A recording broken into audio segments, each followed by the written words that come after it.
Is Guardian Radio 96.9 FM. Fresh news, smart talk, all day. The views and opinions of the hosts and guests are their own and do not necessarily reflect the position of the management and staff of Guardian Network.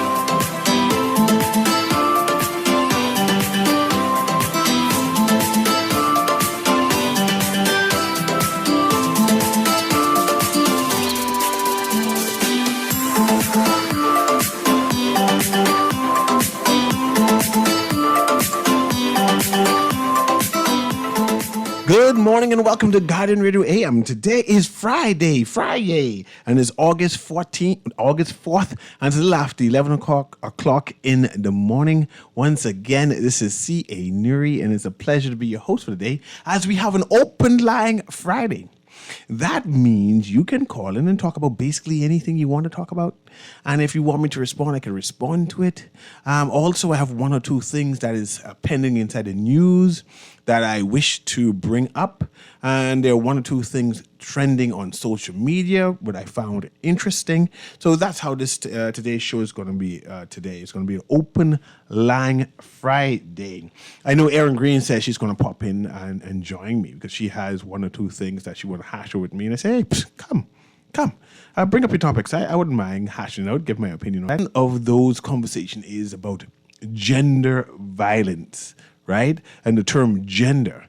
I see the newspaper says that crime against women and children is up, right? And I was betwixt and between whether I should be concerned and why you would say that. So why would you be concerned whether the newspaper is saying that crime against women is up, right?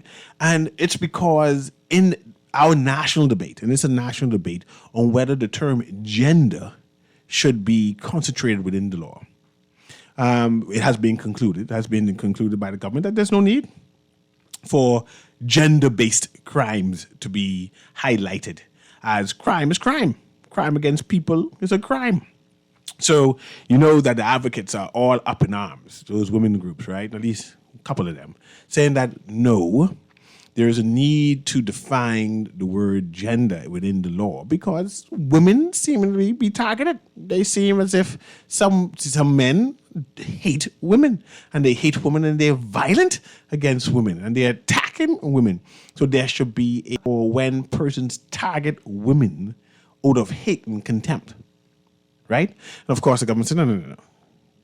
We understand that we live in a violent society, and we understand that crime happens against male, female, children, elderly, right? And so we're not going to define that. This is going to be crime. We're going to make sure if you do some kind of hate type crime, you can get punished. So I want to hash that out, and I'm going to wait because Erin Green is an advocate and a human rights advocate.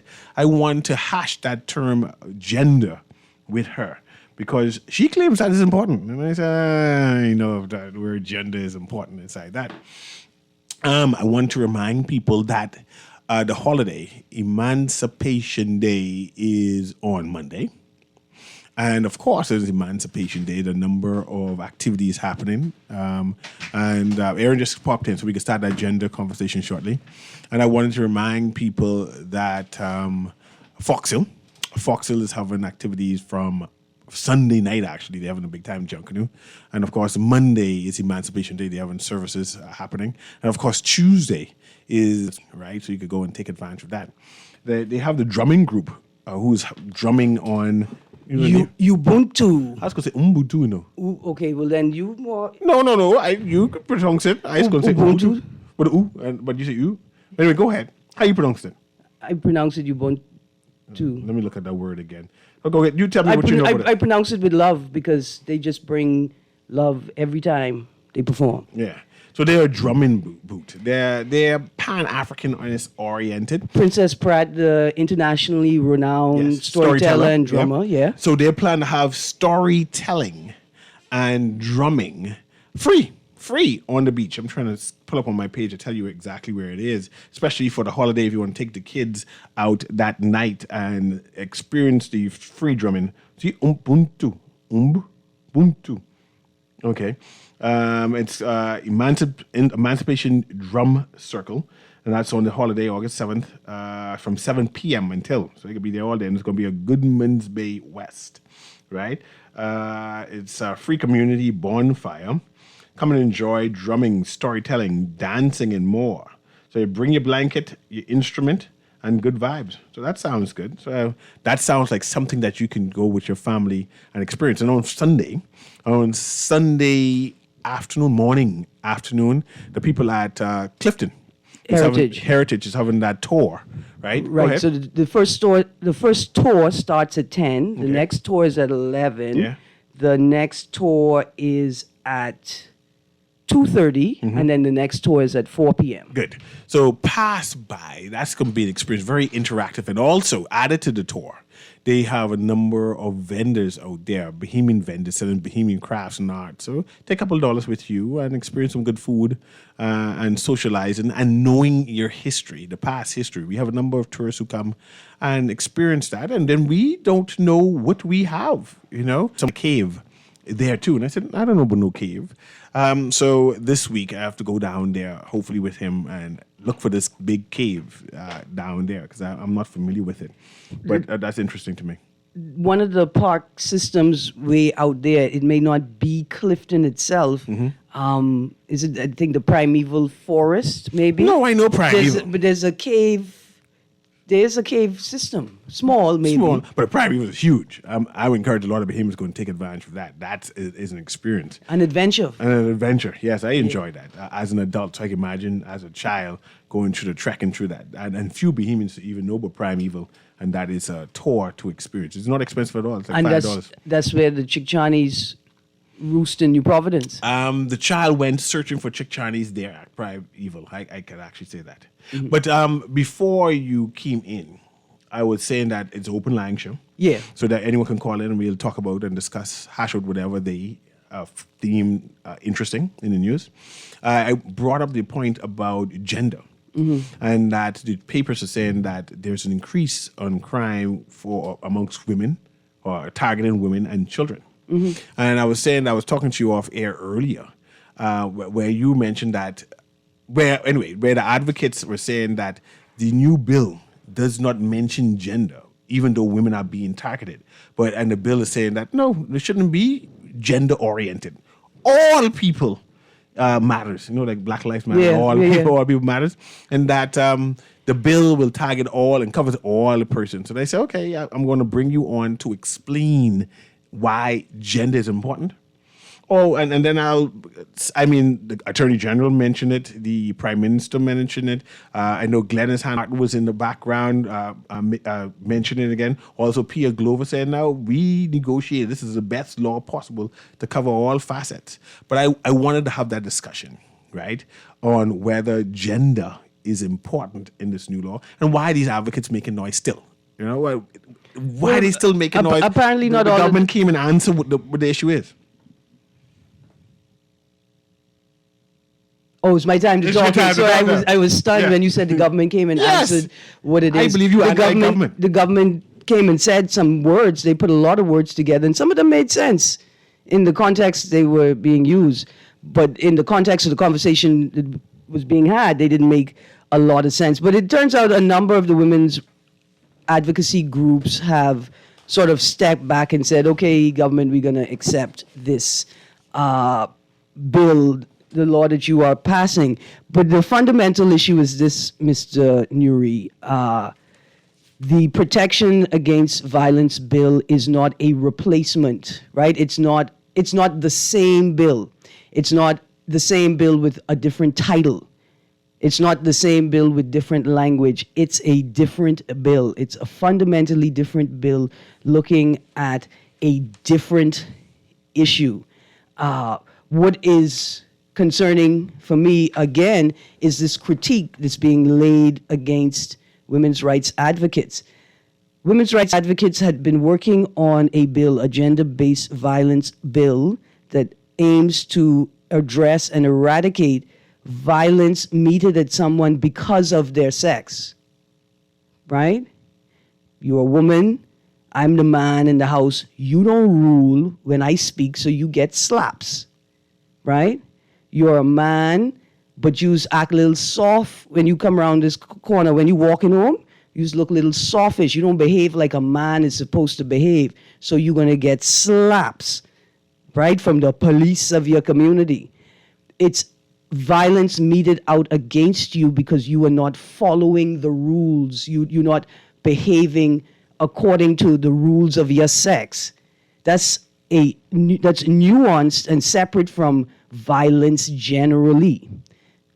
When people say, well, men are being killed every day, men are not being killed because they are men. The conflict that leads to the violence doesn't arise just because they are men, right? That's gang violence. And we have gang units, and we have gang task forces to deal with that type of community task forces to deal with community violence. And the gender-based bill was intended to deal with violence meted out against people, whether male or female, because of their sex, right? So you're trying to say that the initial bill, the lobbied bill, was specific. It was specific in reference that it was a crime against a particular person because of their gender. They don't meet. The person was dominating them because they look at the person as being inferior. You find in the motive, it's because of their sex. They weren't following the rules. We're in a party, we're in a dance, we're in a party. You's a womanized man, I trying to flirt with you. You ain't responding to my advances. I've seen that. Right. I mean, when I say I've seen that, I wouldn't say I've experienced it, but I've seen women be attacked because they didn't say good morning. And you've probably seen men in the same situation. A man who does not respond positively to the advances of a woman or a group of women will be labeled as gay. That's harassment, though.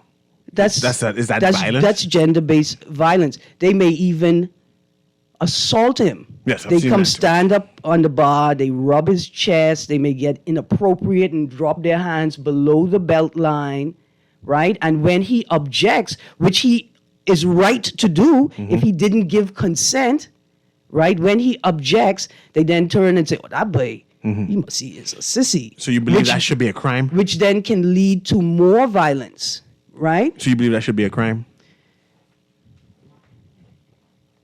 It is already a crime. See? That's assault. It's already a crime. Touching someone without their consent or permission. And see, first of all, touching someone without their consent or permission is battery. Assault is when you put someone in fear of physical harm, right? So you may turn the hose spraying hard at them, aiming to splash them with the water. That's an assault. Now, here's the thing, I think, where the confusion comes up. If I were a policymaker, I would have been working on two bills at the same time. A protection against violence bill and a gender-based violence bill, right? Many people say, well, the protection against violence bill, the more general bill, should have come first, right? So that we can get a deeper understanding of what violence is. I think it's in the 2007 or the 2010 amendment of the Sexual Offenses and Domestic Violence Act that the definition of violence to include psychological violence, emotional violence, financial violence, along with physical violence, right? Even stalking is included as a form of violence, right? So that definition was expanded. Many people aren't aware of that. No, I see we have a caller here, but I want to understand what is the issue. The issue is that this protection against violence bill, first of all, it's not a gender-based violence bill with different title. Okay, it's two different bills. I understand that. This Right. is not what they thought they was going to So get. if This you is a were different bill. if you were working for 10 plus years on a bill, right? You pushing forward, the government keeps telling you we're just consulting, we're working on it, and then you're presented with something that is fundamentally different. But you're told, why are you freaking out? It's the same thing. Why are you freaking out? It addresses the same issues, but it doesn't. Right? And here's the next thing. I understand why a layman would say, but look, we're addressing violence. But legal practitioners understand how the laws are important. Every word placed in a piece of legislation has a meaning and it has a purpose. And I'll stop you right there. Yeah. Philip Davis Casey analyzed this law. He says the same thing. Pause. Hold on. Pause, No, pause, no, no, pause, no, no, pause. no, no. I have to say this story. Glennis Hannah Martin, senior lawyer, said she was there. She analyzed the law and put it to the advocate, and it's the same thing. Now, I know you study law, but you don't get no law degree. You know what I mean? These are senior people to you, right? And they say it's the And same they're professionals. thing. And they're professionals. I argue with you that I doubt that they have analyzed the law in the way that your statement suggests. I am not questioning their professional accreditation. I'm not questioning their expertise or time spent in the legal profession. Right? I'm not questioning that at all. But I'm suggesting to you that you're being facetious when you state, but they analyzed the law. Yeah. Yeah. I'm not believing that. I'm not believing it, and it's okay.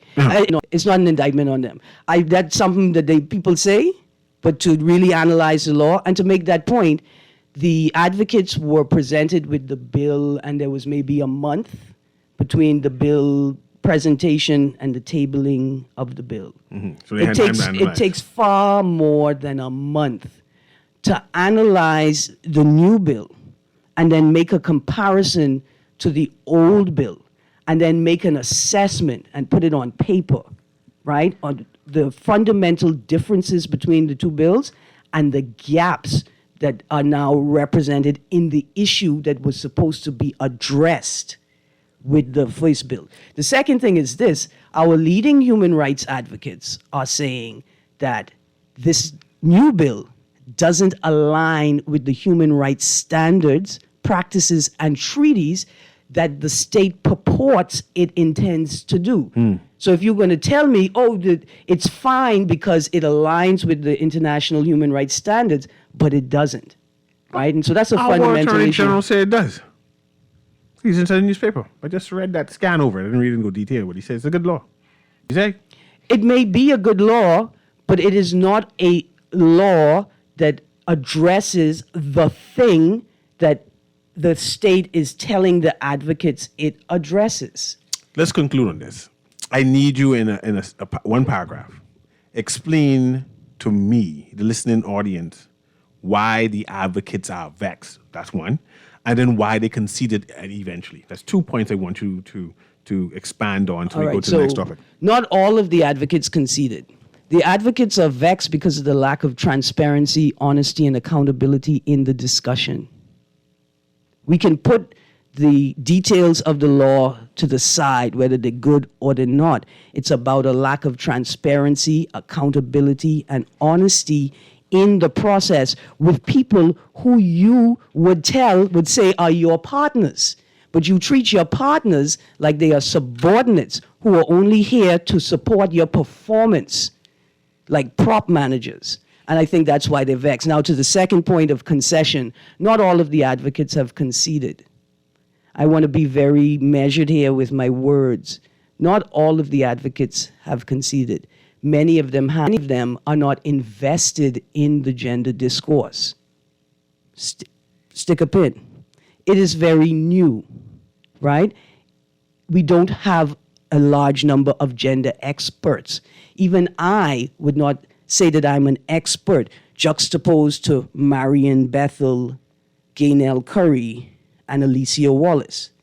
The fine women and men at the Crisis Center who have been doing women's work for the last 30 to 40 years. They are committed to the work, right? There's no lack of commitment to the work. They've been invested in it, but they're not necessarily invested in the new development of the law, right, and theory around gender. It's not to discredit them. It's just not their focus.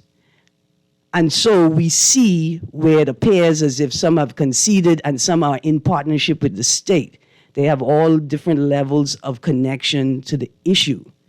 But some people have conceded because they're not invested in the gender discourse, despite the fact that the state is obviously invested in the gender discourse, having invested millions of dollars in building family affairs. Okay, I see we have a telephone call here. And when I answer this phone call, we also transition. Yeah. Am I going to put the mic closer to me?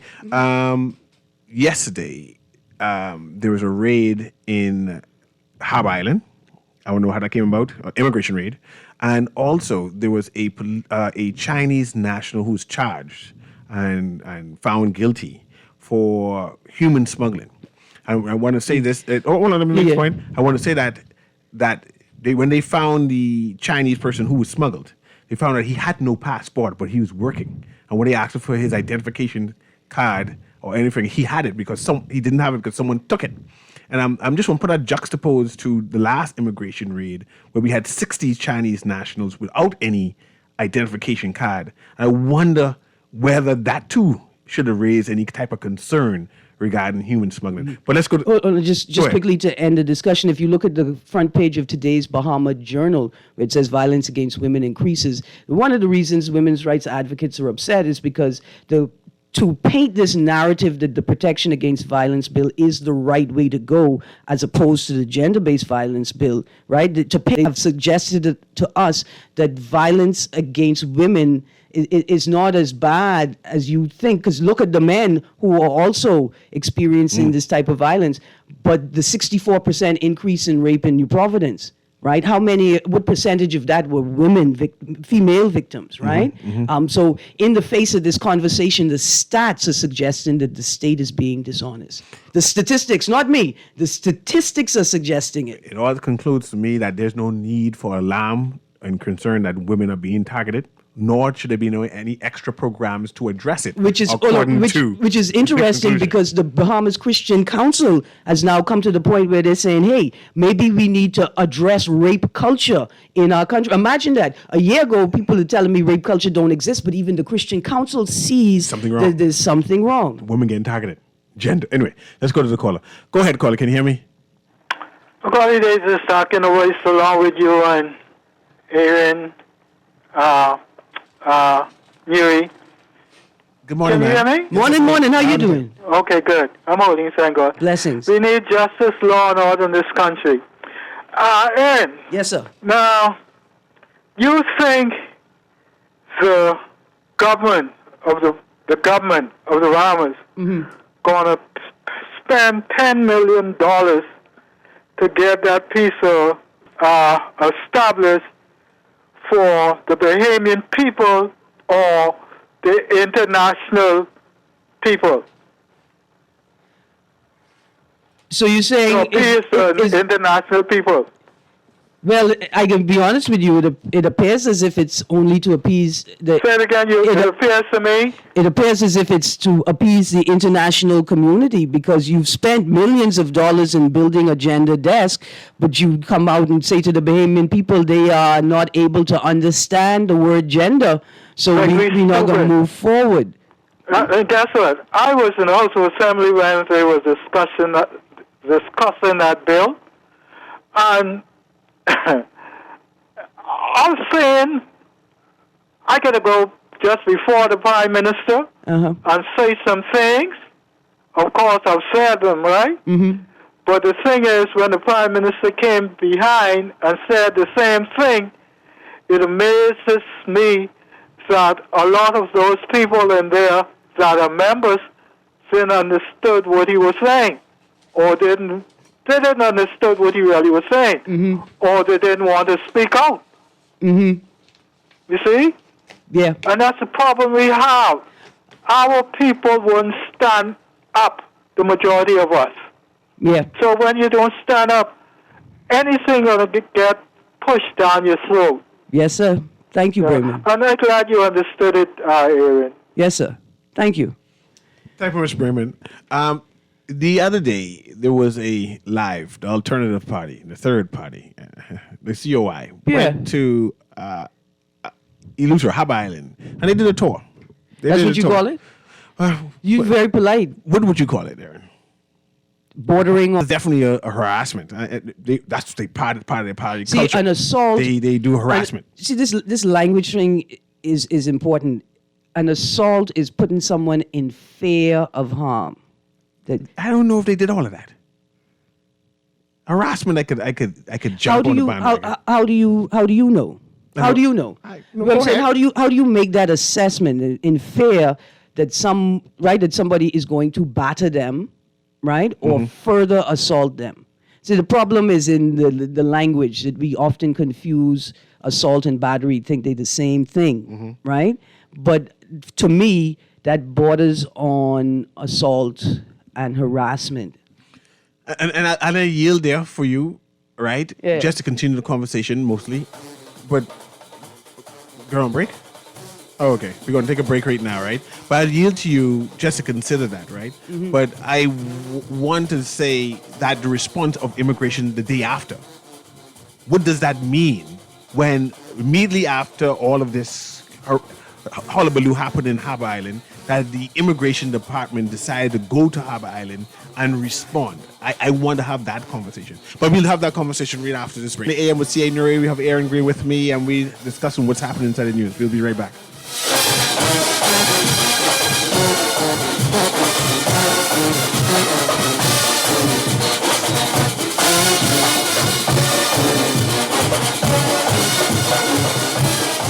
Girl, Junior just showed me Bella Boy on his phone. What you mean? He take picture of that good-for-nothing boy? Shh, you don't want Bella here. You say that. You know she always say that's my good child. So what he doing in Junior phone? Oh, he there because the police looking for him. He on their wanted list. Wanted persons in your phone now? Yes, child. And when police want to find anybody quick, after something happen, they can send pictures direct to your phone. Go to Google Play or App Store and search for Crack Crime Bahamas. Then pick install and it will go straight to your phone. There is also a section on missing persons? Yes, girl. Everybody needs to get this app so police can tell us right away when these people go missing. Just like an alert system. Yes, it has numbers for Crime Stoppers Bahamas, so you can call and nobody knows it's you. Call directly to Miami and give the information without giving your name or anything about you. I tried the other day, and when I hear Junior and his boys talking about where they hide those guns, I walk quick round the corner and call that number. Call 328-8477 from Nassau or 242-300-8477 from the Family Islands.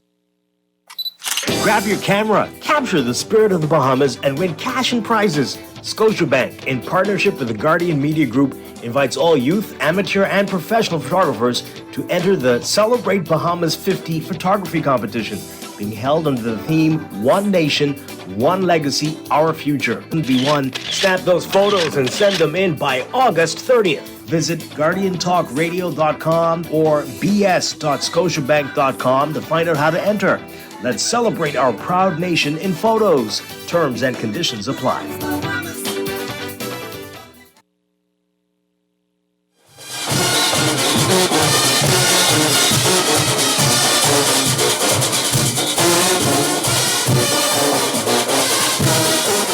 And welcome back to Guardian Radio in the AM with CA Newry. We were discussing what is happening in Harbour Island and the response, the immediate response, seemingly, by immigration officials a day, less than 24 hours after the COI do their tour and harassing the people living on that island. And I was trying to find out what do the optics of it. And then Aaron has talked to me off screen on why it such happened. So I want to explain that again. All right, so I was just saying that the powers of the police, the powers of immigration and customs are slightly different from the powers of the police. The police need a warrant to enter your home, or in particular situations where there is the presumption of imminent danger to someone, they can enter. The rules are slightly different for immigration and customs. And so I imagine that immigration has a statutory duty to respond, right, to sort of evidence emanating or to information emanating in the public domain that suggests there is an immigration breach, right? So a video comes on live. These people are here. They're talking to people on a live feed who are indicating that they are not properly documented or say things that suggest that they're not properly documented, right? The immigration actor, I think, has a statutory duty or professional duty to respond. Now, whether that respond is forwarding said information to a superior, right? Or if the actor or officer is sufficiently authorized to initiate an action.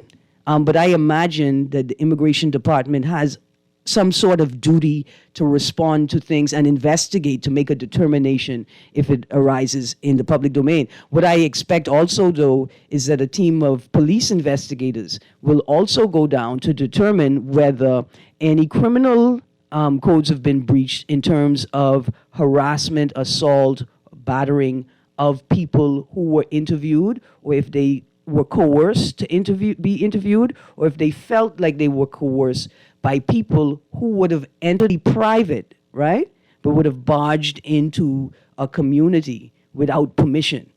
Oh, that's not. Anyway, we have another phone call here. I also heard that they're naming a school in Auckland right now. Right. I think right now they're conducting the ceremony as we speak. I want to talk briefly about that. Yeah. I didn't know. And I want to talk briefly about that because I think I should have known. But anyway, let's go to this caller and then I want to talk briefly. Then I want to talk about BPL too. Yeah. Go ahead, caller. Can you hear me? A pleasant good morning, both of you. Morning. Sparky, go ahead. Chief Chronic caller here. Open line Friday. I wanted to ask a question that a lot of people ask me this thing over and repeating. I don't have the answer. Is there a Chinese shantytown in New Providence? I ask that because everywhere I go lately, nearly over what we could refer to as over the hill, any place south of the ridge from Vinton to Lightwood Key, I see Chinese businesses popping up through just about every corner. I see Chinese business. I don't know how they get a license that Bahamian can't get.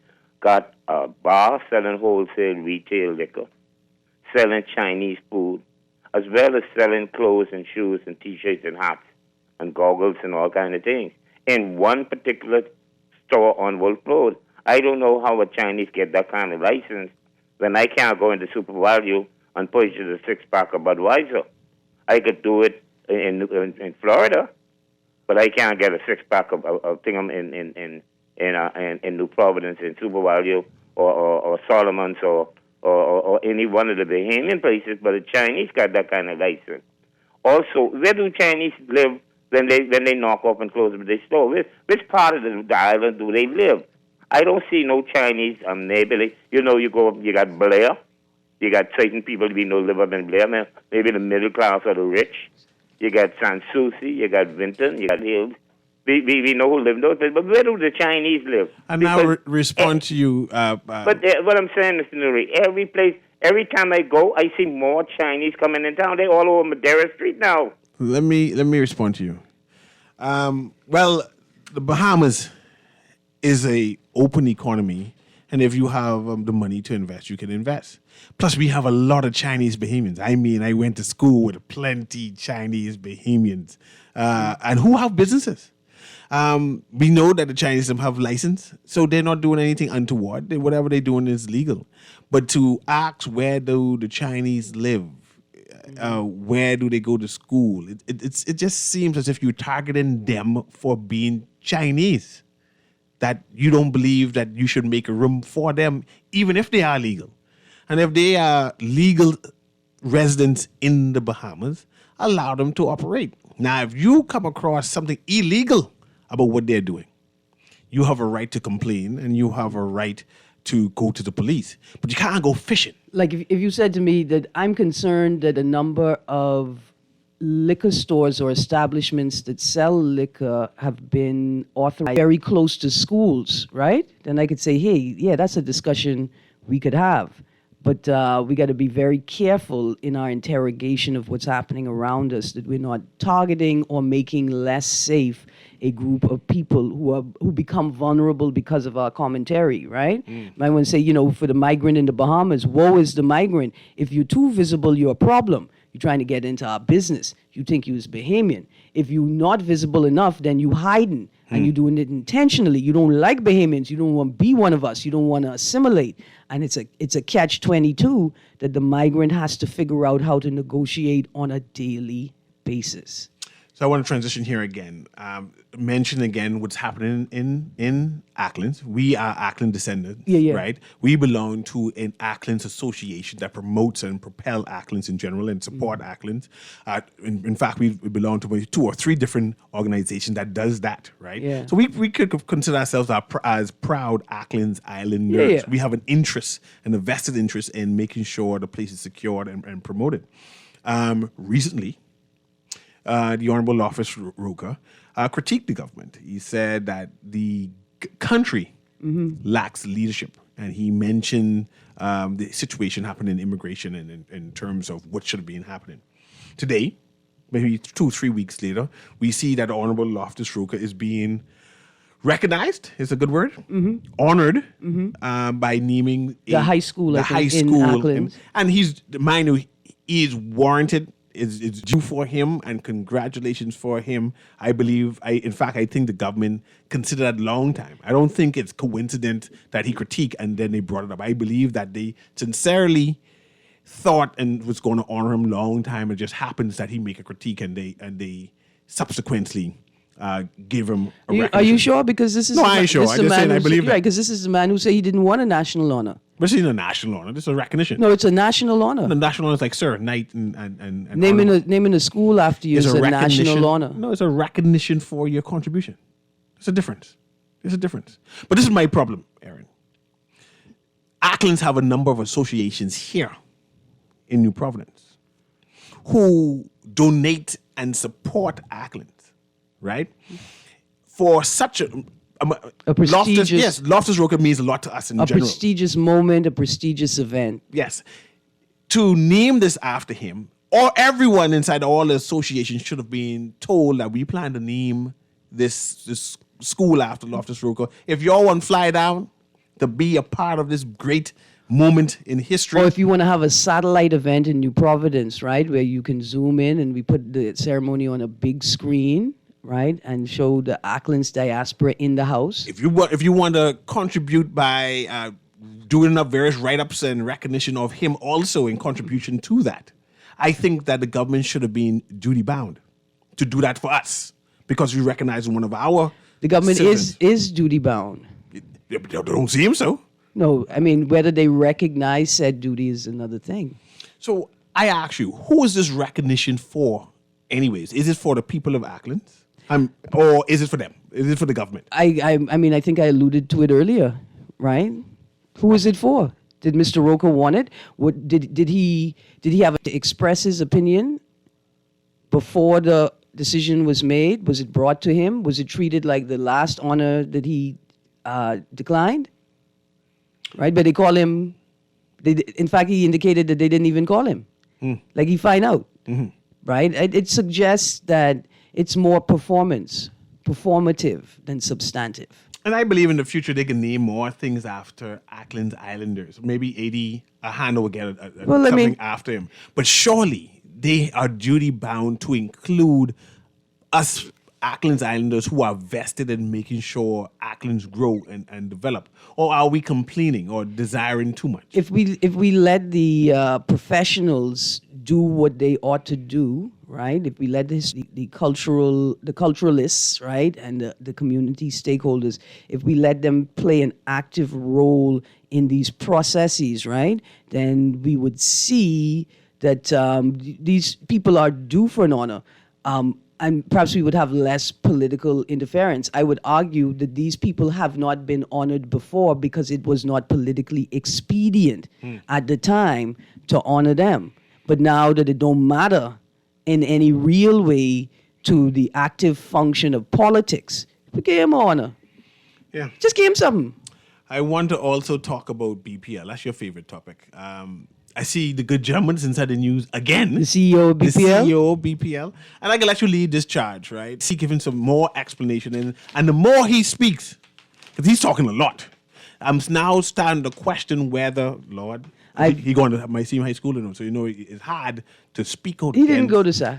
No, I think he got to SAC. No, I don't believe it. I refuse to believe it. Okay, did he go on to QC? I do not believe he couldn't have gone to QC. He could have gone to QC? But none of that makes any sense. But see, I'm now starting to question his competence, and I'm not sure if that's right of me. No, you don't question his competence. I am used to asking for people to resign. You can't ask and him I don't to have resign. a problem with it. I will ask him to resign, and let me tell you why. I have a quote pulled from. The quote may be off by a word or two, maybe a bit of the intonation, but I am certain that I heard this gentleman on Beyond the Headlines last night say, we're at the point now where people want their lights on 100% of the time. I know I want my light on for 100% of the time. I don't want to cut off at all. I pay him to make sure it stay on. A. B. If you're familiar with how electricity works, it only works if it's continuously on. It only works if it's a continuous flow of electrical current to you. Sir, I do want it on 100% of the time. But forget that. That needs no explanation. My only question is, why has he not been fired yet? That's it. Why has he not been fired? You ask too much people to get fired, man. It gets better. Let me read from the article on today's Guardian, Friday, the 4th of August, on the top of the fold, dropping down to the bottom half. Bahamas Power and Light CEO Siobhan Cambridge explained yesterday what he meant when he told the Nassau Guardian earlier this week that former BPL officials, quote, may have cut some corners, close quotes, in getting the power company's Station A plant at Clifton Pier online, leading to BPL's inability to optimize use of the 7 Wärtsilä engines that were secured to address the utility's long-standing woes. Stick a pin, because I remember that there is an investigation into the fire that happened in 2018 at the BPL plant, and I want to know, is this directly addressing that particular event? Mind you, here's the quote. May have cut some corners. Just go home. Stop. Just go home. Mr. Cambridge, in case none of your peers, your colleagues, or your friends and family and loved ones have expressed this to you, this is worse than the good Bishop Cooper, who was the chairman of the Public Disclosures Committee, telling us that some of these politicians in year 2 are still having a difficult time figuring out how to make public disclosures. This is embarrassing, sir. It is embarrassing. Use of, quote, compromised cooling system affected engines output, CEO says. You all intentionally used it knowing it was compromised? Let me get back to the article. Issues facing BPL have become somewhat of a political football with claims, that's very polite of you, Ms. Ames, with claims and counterclaims from the government and official opposition over which administration is responsible for the company's challenges. BPL has been pushed increasingly in the spotlight as higher fuel charges set in and consumers begin to feel the pinch as many experience substantial increases in their bills. Mr. Newry, you remember when we were on Frank Watson Boulevard? Mm-hmm. And I started trembling? Mm-hmm. Cambridge outlined the history of the Wärtsilä engine acquisitions.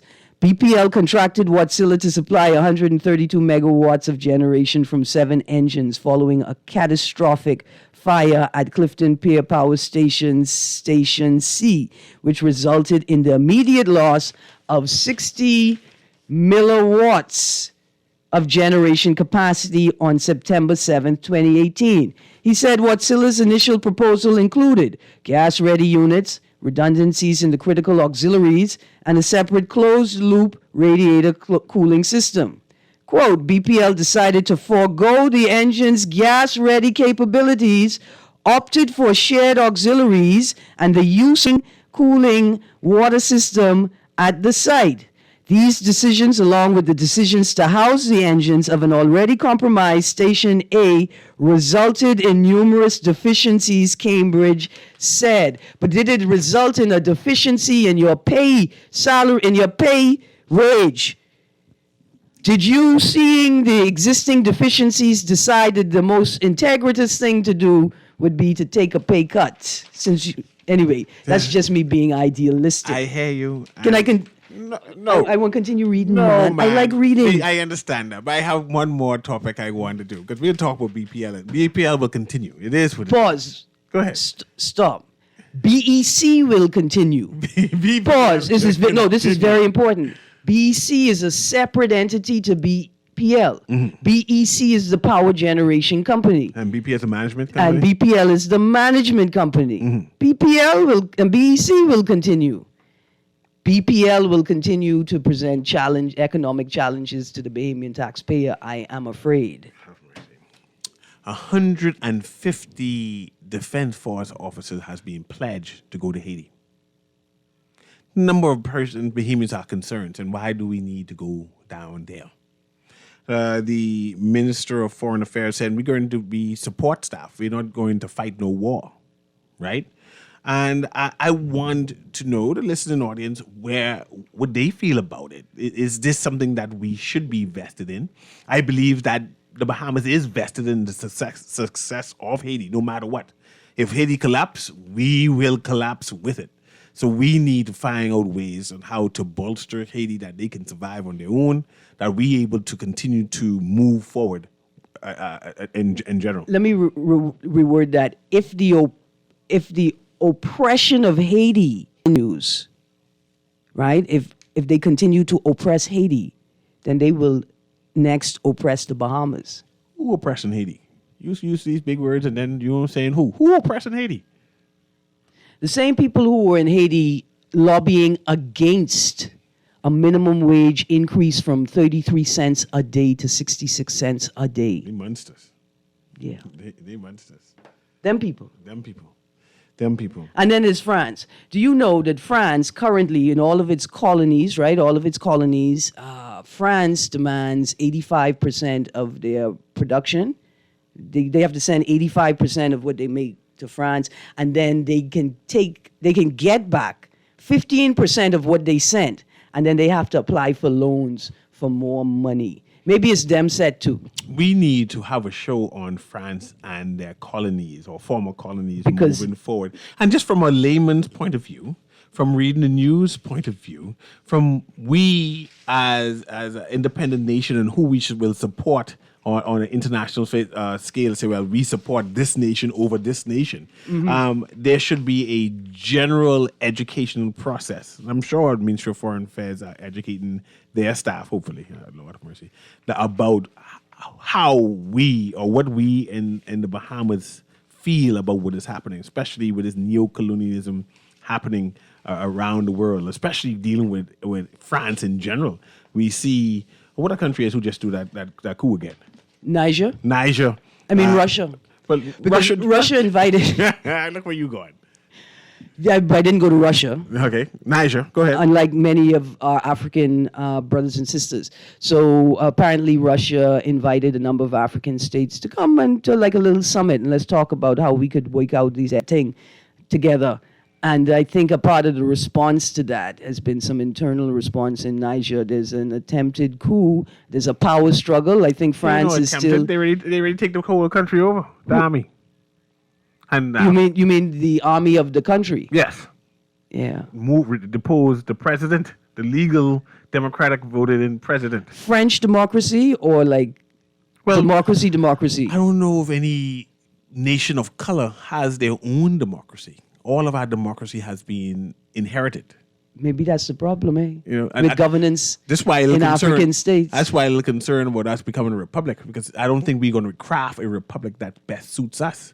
We're going to try to adopt these things will work other places and not necessarily things that would work perfectly here. Right. We won't do the real work of building systems that are for us, by us, and about us, because we don't have a real sense of self or sense of place. And that's what we need to be working on instead of this idle talk. Let's turn to republic and then the same problems we faced under this democratic system. Because we never identified them, and so we can't eradicate them. Yeah. But we need on France, right? The obligation that France should have to their former colonies and what it should be our national response. Mind you, we cannot support a coup. what has happened in Niger, I cannot support the people dispose the elected, the democratic elected president. You cannot condone that, because if you condone that, that means it can happen here. We don't support coups. However, we can't support this neo-colonialism that France is doing to their former colonies and forcing all the resources to benefit them. And that's the point. There needs to be some kind of equity. It's only a coup if it's a legitimate government that has been established. And the question is it a legitimate government if it not necessarily capitulates to France's demands, but that it has to live under France's demands, right? I think that's a very big question. Anyway, it's 11:58. It's 11:58. It's time to go. It's going to be a long weekend. It's going to be Saturday, Sunday, and Monday is the holiday. Yeah. What you plan to do on Monday? Hope that my electricity is on. It can be off. Be sure about that. But if you have chance, come into Foxville, of course. Oh, yes. And let's go church hopping. Church hopping? They give free stuff. Yeah, I come in. Yeah. I have to wear a dress? No, you don't do it. I come in. There you come. I'll be there. Okay. This has been Guardian Radio with AM with CA Newry, who's analyzing the news today. Have a wonderful day. I'll wear a dress if I have to. No, don't wear no dress. For free things. No, don't wear no dress. Wear the pants, please. Okay. And a tie. No. You ain't dressing up at all? Maybe. Yeah, wear a tie. Junkanoo tie. Yeah. Okay. Have a wonderful day.